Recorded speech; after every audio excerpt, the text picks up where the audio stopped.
you very much. Madame Khadija Niang, vous avez parlé de la perte de vies humaines pour des jeunes au Sénégal pendant des événements connus, des événements tragiques. Je voudrais commencer par rappeler que j'ai été élu démocratiquement à la tête du Sénégal en mars 2012. J'ai été réélu en mars 2019, février 2019 plus précisément, et j'ai exercé 12 ans, un mandat de 7 ans, au cours duquel j'ai fait un référendum pour réduire la durée du mandat présidentiel de 7 à 5 ans. C'est pourquoi j'ai fait 7 plus 5. Et au terme des 2 mandats constitutionnels, j'ai quitté mes fonctions.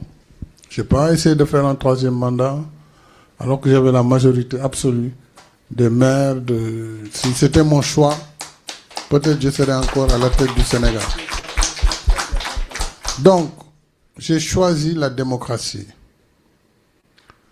J'ai, pendant, bien sûr, ces 12 ans, fait face à des défis, dont cette violence dont vous parlez, qui est apparue de façon très grave au Sénégal.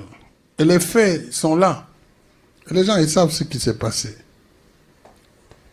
Les gens ont voulu, profitant d'une situation particulière, utiliser la violence pour arriver au pouvoir. Ce que je ne pouvais pas accepter en tant que président de la République, parce que j'ai prêté serment de défendre les institutions de la République, de défendre la démocratie. Et l'État a l'obligation de défendre ses citoyens dans tous les pays du monde. Malgré la violence, on a attaqué, brûlé des maisons de citoyens. On a ciblé des organes de presse, des journalistes, qu'on a saccagés. On a menacé des juges. On a menacé des hommes politiques, ministres. On a détruit leurs maisons, brûlé. On a détruit les chantiers du train express régional, les chantiers du bus transit rapide. On a brûlé l'université de Dakar, il ne faut pas l'oublier. Il y a eu des actions terroristes sur des cars de transport public où des personnes sont décédées dans le transport public. Donc voilà la situation qui était en jeu et où la survie de la République était engagée. Et l'État du Sénégal a fait face à cette violence, a ramené la paix et la justice s'est prononcée. La justice s'est prononcée et tous ces dossiers sont entre les mains de la justice. Moi, je ne suis plus président, mais il y a eu maintenant une volonté d'apaisement. Parce que j'ai dit, moi, je ne suis pas candidat, mais je ne veux pas laisser non plus derrière un pays détruit.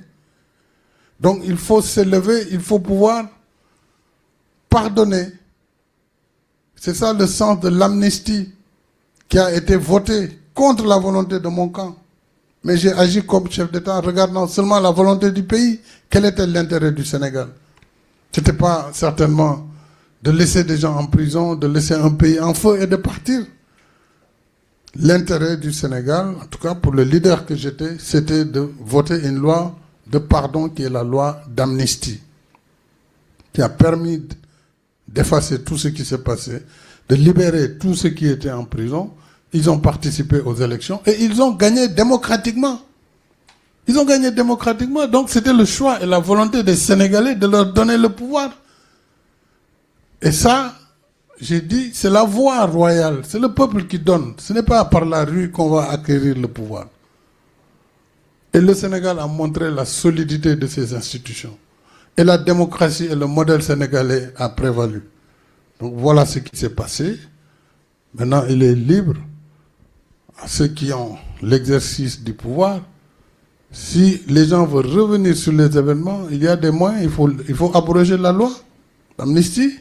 En ce moment, les dossiers ressortent. On saura qui a fait quoi. Mais on ne peut pas accuser le président de la République qui est au sommet de la pyramide, qui a défendu la République, de dire qu'il est responsable de meurtre. De quel meurtre il est responsable? Le président a-t-il donné l'ordre à qui que ce soit d'aller tuer des jeunes? Donc c'est un récit qui est contraire à la réalité. Il est totalement en déphasage avec la réalité. Donc je n'en dirai pas plus parce que ce sont des faits amnistiés. Je ne vais même pas en parler. Mais bon, comme le sujet il est toujours sur la table, j'ai vu des gens qui se sont permis de faire des campagnes, vraiment de campagnes pour calomnier. Mais comme je suis un homme politique, j'accepte tout cela. Ça fait partie du jeu. Il faut avoir les capacités de contenir toutes ces agressions, qu'elles soient verbales, parfois même physiques. Ça fait partie des règles du jeu en politique. Et je suis suffisamment préparé pour faire face à ce genre d'événements. Mais voilà ce qui s'est passé. Et je pense que nous avons tous intérêt au Sénégal à tourner la page et à regarder l'avenir. Parce que le Sénégal a montré encore une fois que c'était une démocratie mature. Et c'est un pays qui a... Beaucoup de pays n'ont pas, dans des situations pareilles, pu se relever. Heureusement que notre pays a dépassé cette douloureuse période. Je pense qu'il faut regarder de l'avant et essayer d'avancer. En ce qui concerne Madame Salissar, Sahar, pour les Black Muslims, la réparation, je salue le Ghana qui a proposé la résolution qui a été votée récemment par l'Assemblée générale des Nations unies sur un sujet très très sensible, mais un sujet très important. Puisque cette résolution montre que l'esclavage a été un crime contre l'humanité, voire le crime le plus abject. Et il y a des pays qui n'ont pas voté la résolution, beaucoup se sont abstenus, mais une majorité de pays l'a voté. Alors, je crois que la dignité humaine ne se mesure pas seulement à l'aune de la réparation pécuniaire, mais il faut qu'on voit toutes les conséquences qui ont découlé de cet état de fait historique où pendant 4 siècles, des puissances sont venues en Afrique, prendre les personnes, les réduire en esclavage et les ramener en Amérique ou dans les Amériques pour des raisons économiques. Et en leur niant bien sûr leurs droits les plus fondamentaux. Je crois que nous ne devons pas oublier cela et plus jamais un tel trafic d'êtres humains.